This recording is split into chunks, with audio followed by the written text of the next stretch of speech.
the cars is what makes it fun. You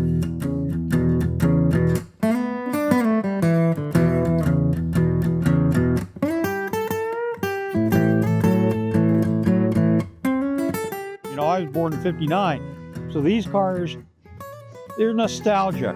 We call it the Bel Air head width. They don't see stuff like this anymore, and if we let them go, our history is what we lose. These car shows isn't so much about how fast the car goes for me. It's about the history of our lives. All we do is keep it repaired and then drive it around and have fun doing that.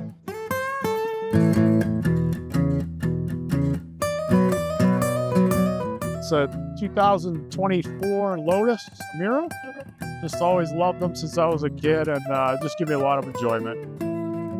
You know, I wanted a stick shift, and it's a new model they came out with. I had a Porsche for a while, and I wanted something a little bit different with a different look, and like the car.